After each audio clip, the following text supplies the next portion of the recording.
and controlling the people. You had a ship full of African men, women, and children who were at the mercy of the captain and all the sailors on that crew. And those men could have sex with anybody they wanted to. The women, the children, and the men. You had to see 3 months tied down with these white men. There ain't no women there for the most part. When they start bringing women, they weren't even bringing women. They were bringing girls between the ages of 6 and 15 and raping them all. But they also were raping the men. Same things are happening on the plantation to demasculinize the black man. Control the slave population is to rape a father in front of his sons, or to take the biggest, baddest black man on the plantation and do something horrible to him to completely humiliate and emasculate him so that people won't respect him anymore. And that still happens to this day. In the Caribbean, they had seasoning plantations, which were plantations used to break the slaves. And one plantation or one place that had a lot of seasoning plantations was Jamaica.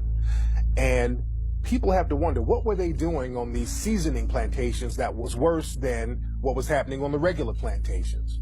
Well, one thing that they were doing on these plantations, especially in Jamaica, they were doing a process called buck breaking, where the white supremacist slave owner or the white supremacist overseer would literally rape black men in front of the whole black population in order to break his spirit, in order to break him down as a man, in order to show dominance against him, in order to show the rest of the black population that this is not your leader. I just made your leader submit to me sexually.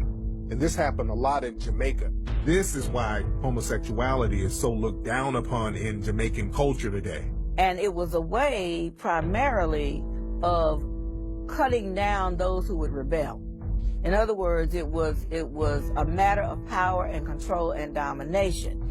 And they would call it buck busting, but it was really butt busting. Slavery continued until 1865 for about 2 generations, right?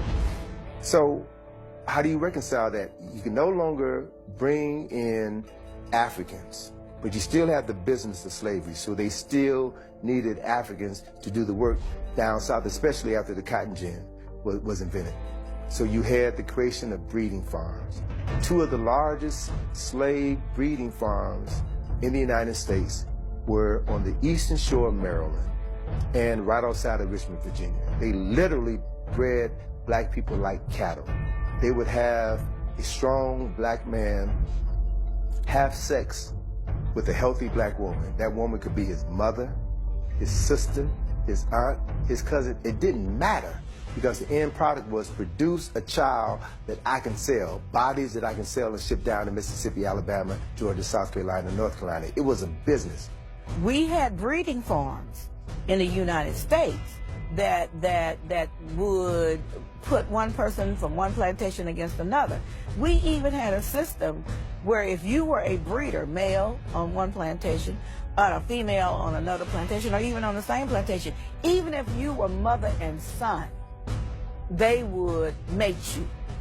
And so I tell a lot of my patients and a lot of my friends, you got to stop using the MF word, because that was a description of what actually happened when the paper bag would go over the head to put one breeder against another when they were related.